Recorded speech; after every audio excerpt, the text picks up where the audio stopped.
Graça e paz, meus irmãos. Queridos, vamos abrir a palavra de Deus? Convido você, por gentileza, a abrir a Bíblia no livro do Cântico dos Cânticos, no capítulo de número 6, a partir do versículo 13. Nós estamos nos aproximando do final deste livro. Um livro bastante desafiador, um livro difícil, difícil de ler, difícil de entender, difícil de pregar, difícil de ouvir ele sendo pregado. Mas Deus nos ensina coisas preciosíssimas neste livro. Não é em vão que o Cântico dos Cânticos faz parte da Escritura Sagrada, da Palavra de Deus. Como disse o apóstolo Paulo, tudo o que foi escrito para o nosso ensino. Então nós vamos ler Cântico dos Cânticos de Salomão, capítulo 6, a partir do versículo 13. Nós vamos entrar no capítulo 7 e vamos até o verso 9, parte A.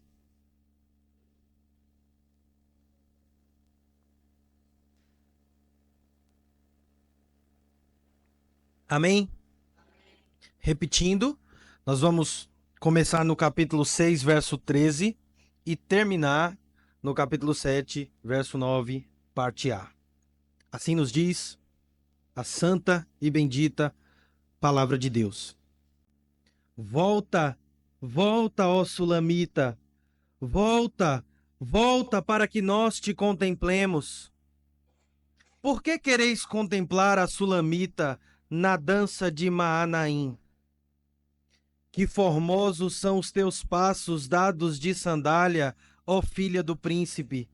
Os meneios dos teus quadris são como colares trabalhados por mãos de artista. O teu umbigo é taça redonda, a que não falta bebida. O teu ventre é monte de trigo cercado de lírios. Os teus dois seios como duas crias gêmeas de uma gazela. O teu pescoço como torre de marfim. Os teus olhos são como as piscinas de Esbom, junto à porta de Bet-Rabim. O teu nariz como a torre do Líbano, que olha para Damasco. A tua cabeça é como o Monte Carmelo, a tua cabeleira como a púrpura. Um rei está preso nas tuas tranças. Quão formosa e quão aprazível és, ó amor em delícias! Esse teu porte é semelhante à palmeira, e os teus seios e a seus cachos. Dizia eu: subirei à palmeira, pegarei em seus ramos, sejam os teus seios como os cachos da vide, e o aroma da tua respiração como os das maçãs. Os teus beijos são como o bom vinho. Amém. Somente até aqui. Oremos mais uma vez. Ó Deus, mais uma vez queremos rogar a tua iluminação, a tua bênção sobre as nossas vidas. Ó Pai, nós precisamos ouvir a tua voz, porque é através dela, ó Pai, que nós somos santificados. É através dela que somos edificados. É através da tua bendita voz, ó Deus, que nós crescemos na fé, que nós amadurecemos em nossa caminhada cristã, que nós nos tornamos cada vez mais parecidos com o nosso Senhor Jesus Cristo. Por isso, ó Deus, esse momento para nós é um momento maravilhoso, um momento, ó Deus, especial. Este é o momento, ó Deus, em que nós nos encontramos com o Senhor e ouvimos a tua voz, a voz do teu Filho. Abre os nossos corações, Senhor. Abre o nosso entendimento. Nos ajude na compreensão da tua palavra. Nos ajude a colocar em prática a tua palavra. Nos ajude, ó Deus, a testemunhar neste mundo, ó Deus, de trevas, neste mundo caído, que nós possamos testemunhar a verdade do Evangelho. É isso que nós te pedimos, no nome santo de Jesus Cristo. Amém. Meus irmãos, a relação que há entre marido e mulher, a relação matrimonial, ela é, sem dúvida alguma, a relação mais profunda que o ser humano pode desfrutar. As irmãs que são mães vão me perdoar, mas biblicamente não é a relação entre mãe e filho, como nossa cultura e os nossos sentimentos muitas vezes costumam dizer. A Bíblia valoriza muito e destaca muito a beleza que há entre pais e filhos, mães e filhos. Em alguns momentos elas também são usadas como uma analogia para falar do amor de Deus para com o seu povo. Mas, meus irmãos, de acordo com o ensino bíblico, o casamento é a única relação criada por Deus para durar a vida inteira. O casamento é a única relação vitalícia, imutável. Outros relacionamentos, por mais profundos, por mais belos que sejam, eles acabam, eles mudam, eles são temporários, transitórios. O casamento, meus irmãos, proporciona um tipo de intimidade com a outra pessoa que nenhuma outra relação proporciona. Não há como se relacionar tão intimamente com outra pessoa a não ser pelo casamento. Não é possível, ou pelo menos não é correto. Essa é a única relação, meus irmãos, na qual envolve uma entrega total, absoluta ao outro. De tal forma, meus irmãos, que o apóstolo Paulo vai dizer que o homem, o seu corpo, não pertence a si mesmo, mas ele pertence também à sua esposa. A mulher, a mesma coisa. O seu corpo não pertence somente a ela, mas uma vez que ela se casou, o seu corpo também pertence ao seu marido. Isso não é dito a respeito de nenhuma outra relação humana. É a única relação na qual os envolvidos se tornam uma só carne. Então aí você consegue perceber a profundidade que há nessa união. Não é dito na Bíblia que pai e filho se tornam uma só carne, que mãe e filho se tornam uma só carne, irmãos, parentes, primos, colegas de trabalho, apenas homem e mulher casados se tornam uma só carne. Não é em vão, não é sem sentido que a Bíblia usa, meus irmãos, a figura do casamento para representar a aliança que Deus tem com o seu povo, a aliança que Deus tem com a igreja. Deus está tão ligado à igreja como um marido está ligado à sua mulher. A igreja está tão ligado a Cristo como uma esposa está ligada ao seu marido. E nós vimos isso, meus irmãos, em todas as páginas de Cântico dos Cânticos que nós lemos até aqui. Nós já lemos quase todas. Estamos no final do livro. Adentramos hoje no penúltimo capítulo. Essa beleza, essa intimidade, meus irmãos, é destacada neste texto que nós acabamos de ler também. Mais uma vez, a beleza, a profundidade, a intimidade do casamento, da relação marital que agrada a Deus, de uma relação pura, que é feita na presença de Deus, que é desfrutada na presença de Deus, é mais uma vez destacada neste texto de Cântico dos Cânticos. Aqui, meus irmãos, nessa passagem que nós lemos, o noivo exalta cada beleza, cada aspecto da beleza da sua amada. Ele olha para ela e ele começa a dizer uma série de elogios, de louvores à sua beleza. Ele cobre ela de elogios, irmãos, destacando aquilo que encanta ele, aquilo que chama a sua atenção, que atrai ele para ela. Os seus aspectos, os seus encantos físicos, exatamente como ele havia feito lá no capítulo 4, versos 1 a 7, os irmãos devem se lembrar dessa passagem que narra a lua de mel, a noite de núpcias, logo após o casamento do rei com a Sulamita. E também no capítulo 6, versos 4 a 10, que há algumas semanas atrás nós meditamos. Então, meus irmãos, esta passagem que nós acabamos de ler, conjugado com o capítulo 4, verso 1 a 10, e o capítulo 6, verso 4 a 10, nós temos, meus irmãos, um padrão aqui de elogio, um padrão crescente de intimidade, de profundidade neste relacionamento. E com isso nós já aprendemos algo. Nós já aprendemos, meus irmãos, que o casamento, ao longo do tempo, ele deve melhorar, crescer, amadurecer. Este é o padrão que Cântico dos Cânticos nos ensina, que é totalmente contrário ao que a nossa cultura prega. Se você for perguntar para os casados que não são cristãos, infelizmente alguns cristãos também, mas geralmente os não cristãos, casados há muito tempo, pergunte a eles sobre a sua vida conjugal. Ele vai dizer que o casamento era muito bom no começo, que ele era mais vívido, mais íntimo, mais agradável, mas com o tempo ele foi se tornando monótono, sem graça, corriqueiro, rotineiro. Mas, meus irmãos, a palavra de Deus nos ensina que o nosso padrão deve ser o inverso do que o mundo costuma vivenciar, do que o mundo costuma pregar. No casamento dos crentes, à medida em que o tempo passa, a intimidade deve aumentar, o amor deve aumentar, a relação deve ser cada vez mais profunda, cada vez mais bela, cada vez mais intensa para a glória de Deus. É isso que nós vemos aqui, meus irmãos. Os elogios dele não são meros elogios físicos, estéticos. Ele fala aqui, meus irmãos, de intimidade, de profundidade. O amado só consegue elogiar a amada assim porque ele a conhece intimamente. Ele conhece, meus irmãos, a noiva como ninguém. E, na verdade, nenhuma outra pessoa poderia conhecê-lo como ele. E isso nos traz outra lição.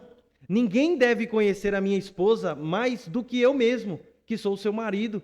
Ninguém deve me conhecer intimamente mais do que a minha própria esposa. E isso, meus irmãos, serve para todos nós. É estranho quando alguém que é casado não conhece o seu cônjuge. E pessoas de fora podem dizer a respeito da pessoa com quem você está casado mais do que você mesmo. É bem verdade, irmãos, que nós homens falhamos muito em nossa memória, né, em recordar datas, momentos, dias, ocasiões. Nós falhamos muito nisso, as mulheres são muito mais afiadas nisso.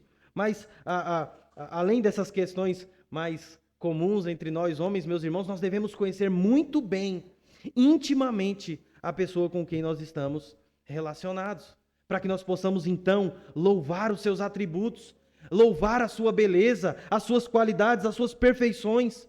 Somente alguém que conhece o seu cônjuge pode destacar, como o amado fez aqui, tudo aquilo que encantava ele na sua amada.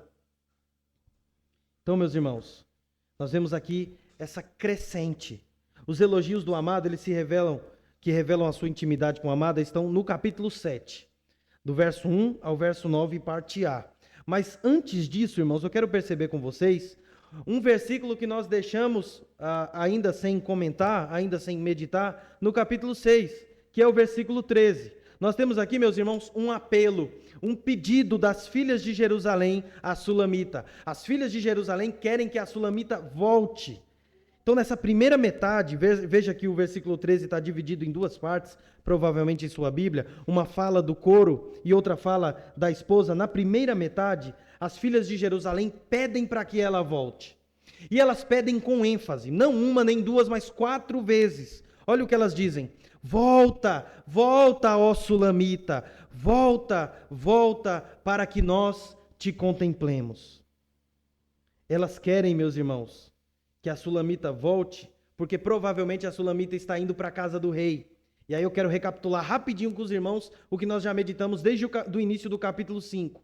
O casal brigou, se afastou, ficaram separados, e quando eu digo separados, eu não estou falando divorciados, eu estou falando que eles passaram por um momento de turbulência no relacionamento deles, se afastaram temporariamente, e a Sulamita corre atrás do amado. Ela quer encontrar ele, quer se reconciliar, ela quer o seu perdão, ela procura, pede a ajuda das filhas de Jerusalém, faz com que elas prometam que se elas encontrarem ele primeiro, elas dirão a ele que a Sulamita está correndo atrás dele, que ela está desfalecendo de amor. E aí ela encontra o amado no jardim, nós vimos isso em nossa última meditação, e eles se reconciliam. E ela diz que não sabe como, num piscar de olhos, ela estava na carruagem do rei. E estava voltando para a casa do rei, seus aposentos. Então, provavelmente a carruagem está indo em direção à casa do rei. E as filhas de Jerusalém querem ver aquele momento. Querem contemplar aquela reconciliação. Querem ver a beleza da Sulamita. Então elas clamam: volta, Sulamita, volta para que nós te contemplemos. Meus irmãos, eu quero que vocês notem outro detalhe aqui no texto, que é exatamente o nome da Sulamita. Desde o primeiro sermão eu disse que essa moça de Cantares se chama Sulamita, mas em momento nenhum isso apareceu no texto, essa é a primeira vez. No versículo 13, o nome dela aparece nas duas partes do versículo, no começo e no fim. É a primeira vez na Bíblia em que este nome, no livro do Cântico dos Cânticos, que esse nome aparece. E um comentarista chamado Tremper Longman III, ele explica algo a respeito dessa citação do nome da Sulamita. Ele diz o seguinte: o nome Sulamita é uma forma feminina do nome Salomão. Então, Salomão, Sulamita. Então é o correspondente feminino do nome Salomão, como se fosse, por exemplo, Marcelo e Marcela, Bruno e Bruna.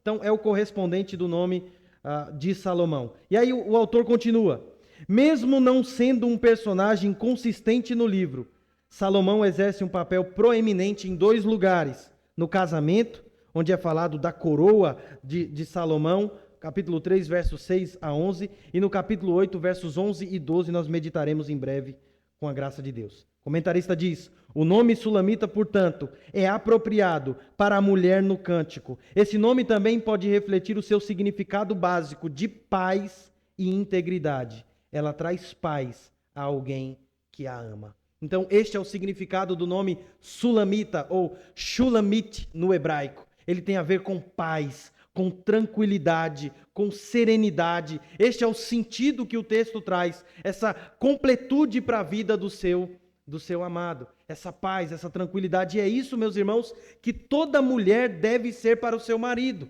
Ela deve comunicar paz, tranquilidade. Ela deve, meus irmãos, ser alguém que edifica o seu lar, como o próprio Salomão diz em Provérbios 14. A mulher não pode ser, meus irmãos, o que Salomão vai chamar de uma mulher rixosa. Salomão diz que a mulher rixosa é como uma goteira. E tá chovendo, né? Quem está com goteira em casa sabe o que é se estressar com isso. Imagine você estar lá deitado. Eu me lembro de uma vez, estar deitado para dormir e uma goteira na cama. Irmãos, aquilo irrita demais. Eu não sei se os irmãos já passaram por isso. Imagine, você está por cima do seu lençol, ali da sua coberta, ou na sua cabeça, uma goteira pingando em você o tempo todo. Aquilo é extremamente irritante. Aquilo te enche de raiva, né? Salomão diz que uma mulher rixosa é como uma goteira. E quem é marido sabe, né, irmãos, que isso é verdade muitas vezes. Às vezes, quando uma mulher não entende o seu lugar, muitas vezes é assim como ela se comporta e isso acaba trazendo desarmonia para o lar. Não é esse tipo de mulher que as mulheres de Deus, as mulheres cristãs devem ser. Elas devem ser mulher que traz paz para o seu lar, que traz paz em meio aos seus filhos, ao seu marido, à sua igreja. Ela deve, meus irmãos, ser essa pacificadora, ela deve cultivar essa bem-aventurança que Jesus Cristo nos ensinou no Sermão do Monte. Na segunda metade do verso 13 do capítulo 6, a sulamita indaga sobre o desejo delas de olhar para ela. Ela pergunta: por que quereis contemplar a sulamita na dança de Maanaim? O que há de tão especial em mim para que vocês desejam me contemplar tão atentamente? Na verdade, meus irmãos, o olhar das filhas de Jerusalém está fixado na admiração daquela cena. Elas acompanharam a história do casal desde o começo. Vocês viram isso desde o capítulo 1, desde o primeiro poema. Elas estão ali seguindo esse casal e vendo, testemunhando a beleza da relação deles. Então viram também a briga e viram também a reconciliação. E elas querem assistir mais aquele momento. Observá-la, irmãos, é tão hipnotizante quanto observar dois exércitos brigando, dois acampamentos batalhando um contra o outro. E isso é exatamente o significado da expressão dança de Maanaim. Dança de Maanaim significa, meus irmãos, um embate entre dois acampamentos, duas tribos, dois povos brigando. Então eles tiveram um embate, que é comparável também aqui a uma dança, né? Eles se feriram, mas também correram atrás um do outro. Então nós temos aqui uma dança neste relacionamento e as filhas de Jerusalém querem ver o desfecho, querem ver até onde essa briga vai dar. Meus irmãos, Maanaim, não sei se os irmãos se lembram, mas é o lugar onde ocorreu a reconciliação entre Jacó e Esaú. É aquele lugar, meus irmãos, você pode conferir isso em Gênesis 32, 2 e Gênesis 33, 20. É aquele lugar onde Jacó para dormir sobre uma pedra e ele sonha com uma escada e anjos subindo e descendo do céu. Os irmãos devem se lembrar dessa passagem. E depois, naquele mesmo lugar, ele se encontra com seu irmão Esaú, irmão com quem ele havia brigado, irmão com quem ele havia se distanciado, se afastado. Agora eles se encontram. Jacó está morrendo de medo, pensando que seu irmão vai matá-lo. Ele manda alguém na frente para dizer que ele vai em paz. E o desfecho dessa história, meus irmãos, é um desfecho de reconciliação, de perdão, de união entre esses irmãos. Meus irmãos, assim como a sulamita retorna em paz para o seu amado, nós vemos esse mesmo reflexo da história de Jacó e Esaú. Essa cena, meus irmãos, nos mostra a beleza da reconciliação, a beleza, meus irmãos, do perdão. E essa ideia de comparar a amada com termos militares já aconteceu no capítulo 4, no capítulo 6, verso 4, quando o amado diz que ela é formidável como um exército com bandeiras. Então, meus irmãos, há algo na beleza dela, na elegância dela, que é comparado a um exército forte, um exército que marcha contra o seu inimigo. Queridos, essa referência à dança de Maanaim, a essa batalha que o casal trava aqui, além de trazer lições preciosas acerca de reconciliação conjugal, veja, nós aprendemos muito aqui sobre perdão no casamento, mas nós já falamos sobre esse assunto aqui várias vezes. Não temos a necessidade de aprofundar tanto nele. Mas nós precisamos perceber, meus irmãos, e eu quero que você perceba isso, como esse texto aponta para a história da redenção. Eu quero que você olhe e veja as boas novas do Evangelho nesse texto. Eu quero que você veja não apenas o rei, não apenas a Sulamita, não apenas as filhas de Jerusalém, mas Cristo, principalmente Cristo neste texto aqui, meus irmãos. Essa cena, esse conflito seguido de reconciliação, ecoa a nossa história, a história da redenção, onde a humanidade também foi separada de Deus, separada de Deus por causa do pecado. Mas Deus nos encontrou em nossa queda, Deus nos encontrou em nossa perdição, em nossa indiferença, em nossa rebeldia, e através do seu Filho Jesus Cristo, Ele restaurou a comunhão que tínhamos com Ele. Veja, meus irmãos, o casal que vive aqui se encontrando num ambiente bastante floral, né? Em vários momentos nós vemos aqui o cenário do jardim. Isso nos lembra muito o Éden. Aquele casal que também estava no jardim, como o casal de Cântico dos Cânticos. Aquele casal, meus irmãos, que se afastou do seu Deus. Em Romanos capítulo 5, essa redenção, esse resgate, essa volta à comunhão que nós temos com Deus é chamado pelo apóstolo Paulo de ministério da reconciliação.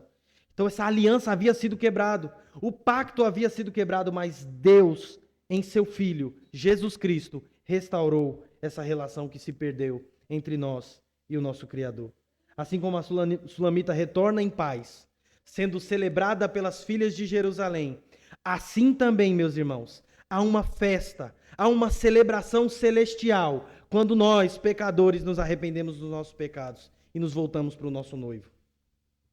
1 Pedro, capítulo 1, versículo 2, diz que os anjos anelavam perscrutar a graça salvadora de Deus alcançando os pecadores. Eles têm esse desejo de investigar, de poder ver, de serem tão privilegiados de contemplar, meus irmãos, a salvação dos pecadores. Então veja, é isso que Jesus Cristo nos ensina, que quando um pecador se arrepende, há júbilo no céu, há júbilo entre os anjos. Então, meus irmãos, o casal aqui se restaura a comunhão, o relacionamento deles, e as filhas de Jerusalém celebram. Quando nós vemos um pecador se arrependendo dos seus pecados, os anjos celebram. Os anjos, na presença de Deus, se alegram, louvam ao nosso Deus.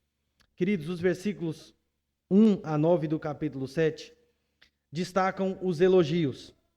E eu quero ser bastante resumido aqui. Não vou entrar em muitos detalhes do texto, os irmãos, por motivos óbvios, né? O texto traz detalhes que talvez não seja tão apropriado para as crianças, mas eu quero resumir aqui o que o noivo diz em tom de elogio à sua amada. Então, depois da reconciliação, nada mais natural do que eles selarem esse momento, meus irmãos, com um encontro íntimo, com um encontro amoroso. Isso é destacado nos elogios que o amado faz no capítulo 7. E eu quero chamar a sua atenção para algo aqui. Preste bastante atenção nisso. A primeira vez que o amado elogiou a sua amada, lá na noite de núpcias, capítulo 4, versos 1 a 7, ele fez 7 elogios a ela. 7. Ele destacou 7 partes do seu corpo e elogiou, fazendo comparações com figuras da natureza, com animais, com coisas que comunicavam beleza ali na época e na cultura hebraica. Mas agora, irmãos, ele faz 10 elogios. Antes ele elogiou do busto para cima. Agora ele elogia ela dos pés à cabeça. Ele faz elogio que vai desde os pés da amada até o último fio de cabelo dela. Você pode ver isso. Versículo 1 ele fala dos pés, né, das suas sandálias, dos seus passos. E no versículo 5 ele fala dos seus cabelos, das suas cabeleiras. Ele diz que ele está amarrado a esses cabelos. Veja, meus irmãos, é aquilo que eu disse no início. O relacionamento deles era de uma forma lá quando eles casaram. Mas agora o relacionamento deles melhorou. E aí eu pergunto, meus irmãos, por que melhorou? Porque eles fizeram uma viagem?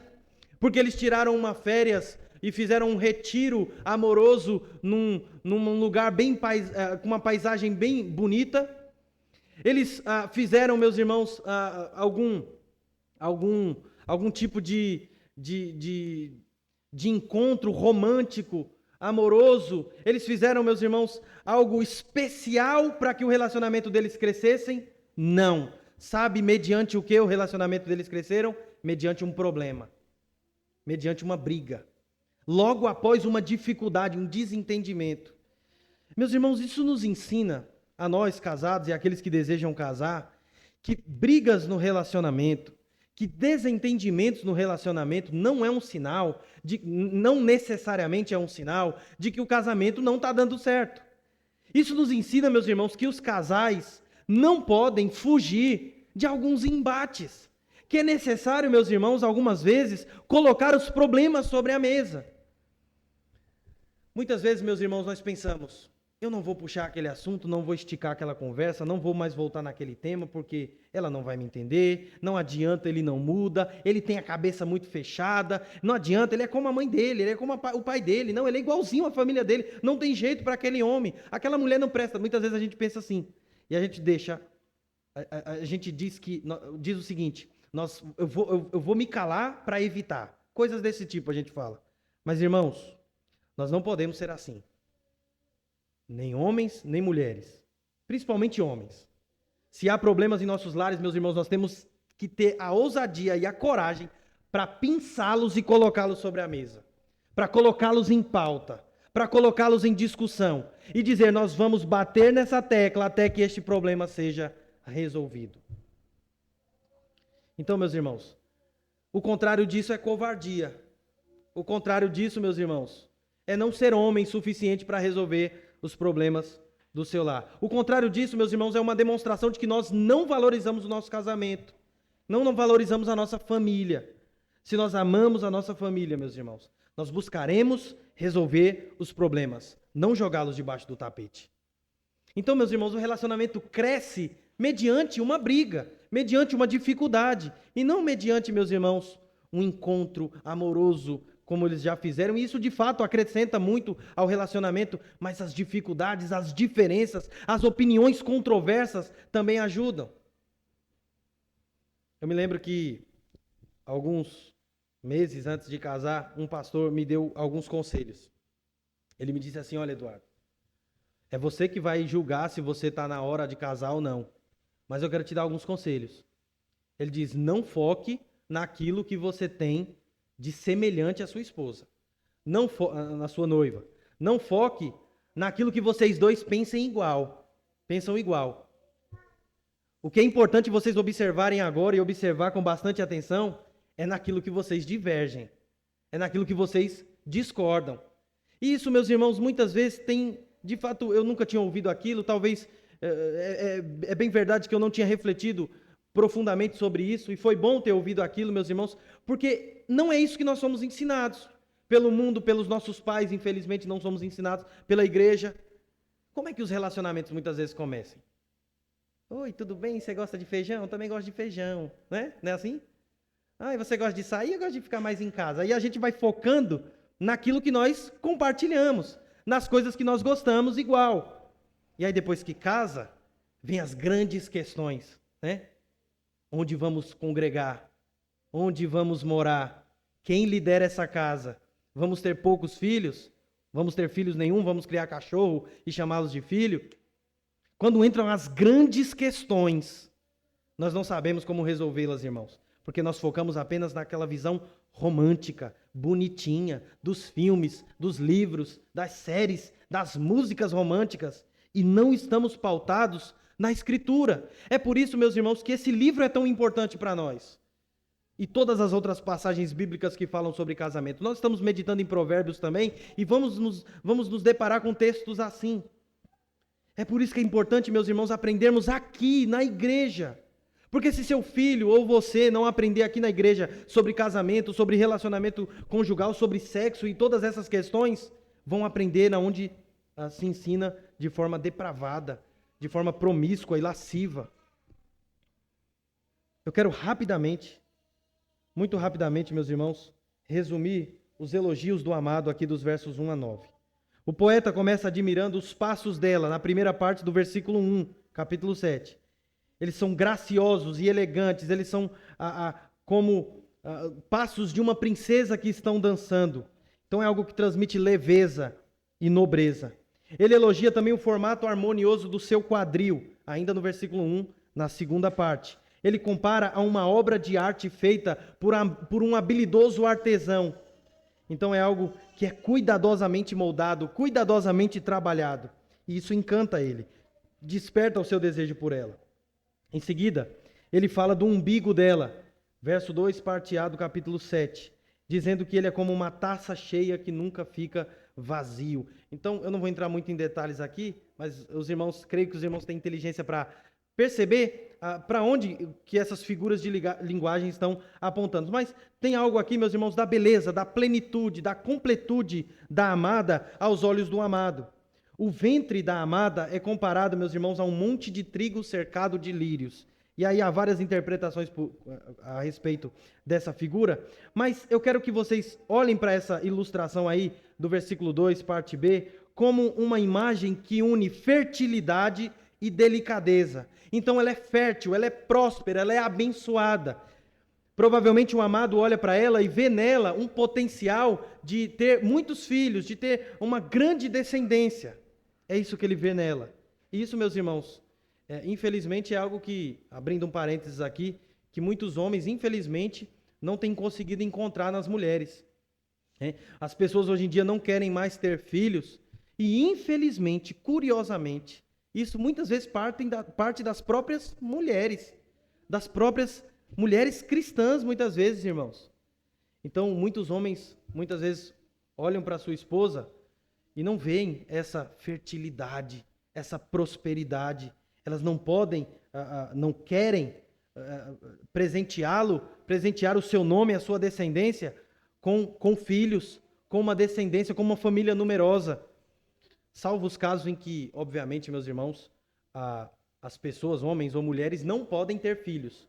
Né? Deus é soberano e, em sua soberania, ele age de tal forma que não permite que algumas pessoas tenham esse privilégio, mas isso não significa, meus irmãos, que essa pessoa é uma pessoa amaldiçoada, como era o entendimento do Antigo Testamento. No Antigo Testamento, a infertilidade era um sinal de maldição, porque Deus disse que uma das maldições para a desobediência era a infertilidade. Então, naquela época, naquele contexto, era sinal de maldição. Hoje em dia, na nova aliança, isso não tem aplicação prática para nós. Então, meus irmãos, ele vai elogiar, no versículo 3 do capítulo 7, o busto da amada, dizendo que ele é como filhotes gêmeos de uma gazela. Então ele destaca aqui a sua suavidade, a sua simetria, a sua perfeição. O pescoço é comparado a uma torre de marfim, verso 4, parte A, elegância, firmeza. Os olhos são como lagos tranquilos e profundos, verso 4, parte B, transmite serenidade, tranquilidade. O nariz, apesar de ser uma comparação um pouco estranha para nós, é descrito como uma torre que aponta para o norte, verso 4, parte C. Talvez, meus irmãos, querendo mostrar a dignidade, a exclusividade, a distinção da amada. Por fim, a cabeça da amada se eleva como o Monte Carmelo, e seus cabelos soltos e brilhantes como o tecido de púrpura encantam tanto o amado que ele diz que está preso, amarrado pela cabeleira da amada. Verso 5. Nos versos 6 até a primeira parte do verso 9, o amado termina fazendo elogios à postura e à presença da amada. Ele descreve a beleza imponente e majestosa dela. Ele compara ela, meus irmãos, a uma palmeira alta, cheia de frutos, que sugere tanto a sua grandeza quanto o desejo dele de estar com ela. Como se ele quisesse subir nela, tocá-la, estar com ela. A beleza e a suavidade do corpo da amada encantam ele de tal forma que ele está hipnotizado, embriagado de amor por ela, atraído. Ele não consegue resistir. Queridos, para terminar, o amor expresso entre os dois personagens aqui é muito mais do que romântico. É muito mais, meus irmãos, do que uma linda história de amor.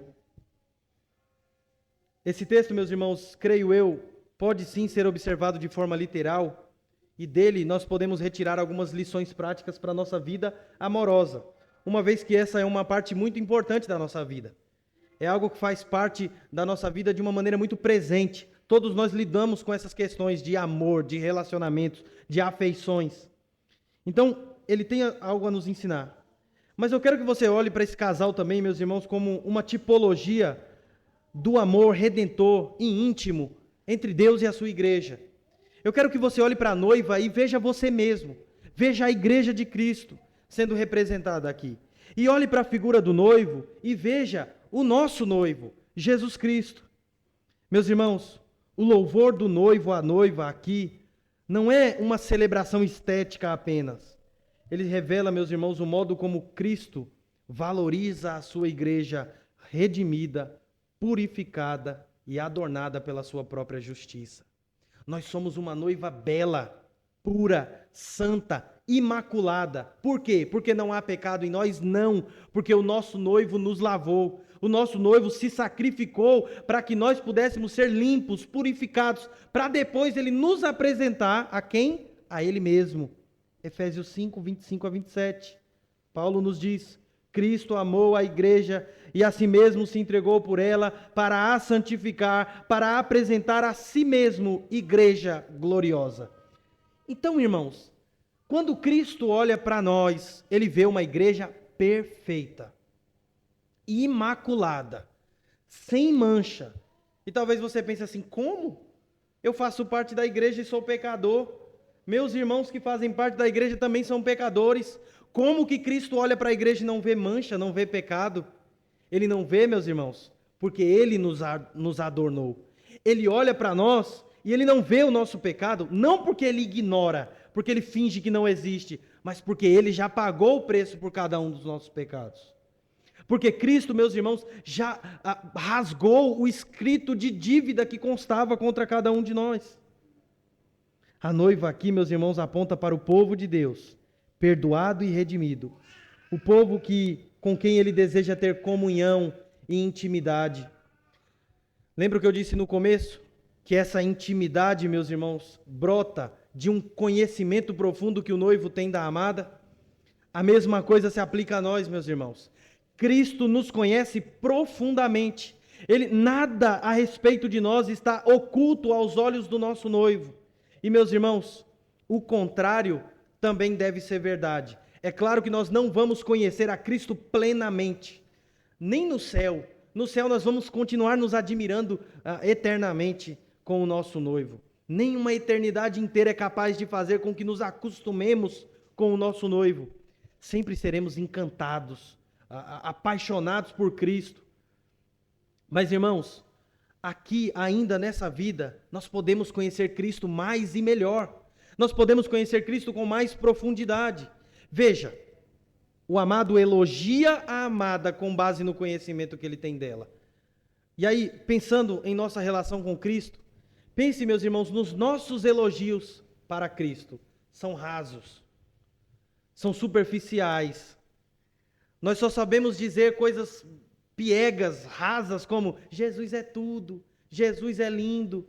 Não conseguimos, meus irmãos, articular uma oração de adoração, por exemplo, ou cânticos de adoração com mais profundidade, com mais intensidade. Por quê, meus irmãos? Sendo bem sinceros, porque não conhecemos a Jesus Cristo. Como noivas de Cristo, como noiva de Cristo, somos negligentes a Ele. Ele bate na porta, como lá no capítulo 5, os primeiros versos. ele bate na porta e nós não queremos abrir. Queridos, os 10 elogios que o noivo faz à noiva aqui expressam o amor que se aprofunda com o tempo. Então, quanto mais tempo você vive na presença de Deus, mais você deve conhecê-lo. Meus irmãos, nós não podemos mais, especialmente aos irmãos que já estão aqui, continuar pregando o leite do Evangelho, aquele leitinho materno, como disse Paulo.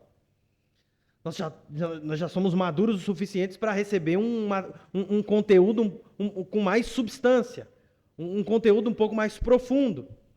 Todos nós aqui, meus irmãos, somos crentes há tempo suficiente para ouvirmos verdades duras do Evangelho, muitas vezes.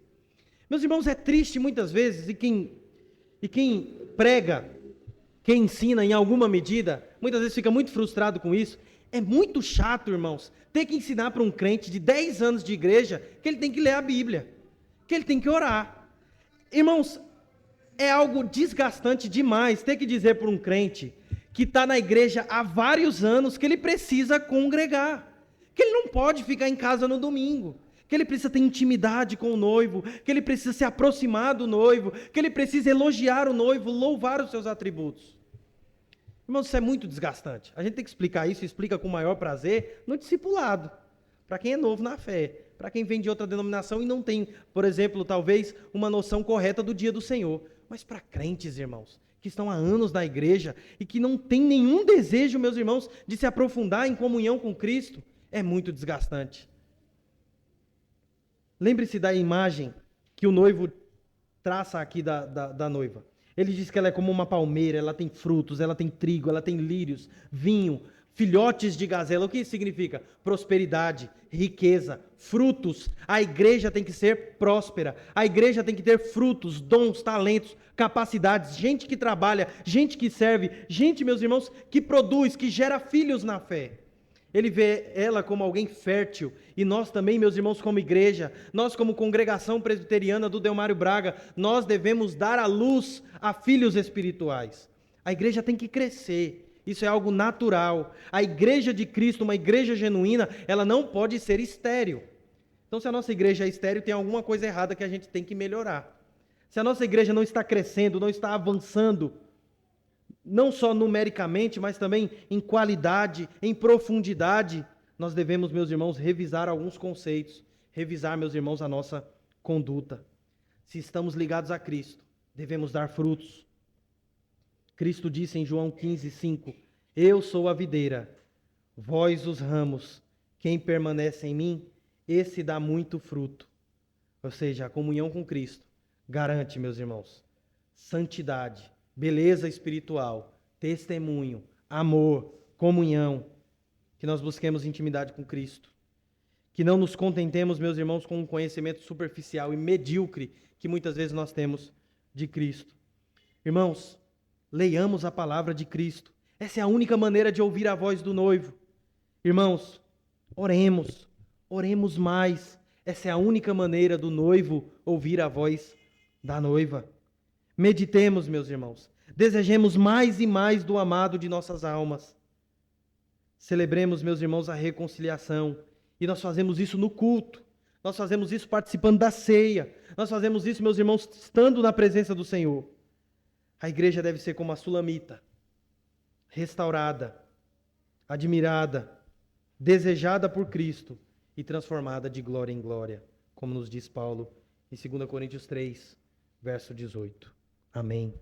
Que Deus nos abençoe em nome de Jesus. Vamos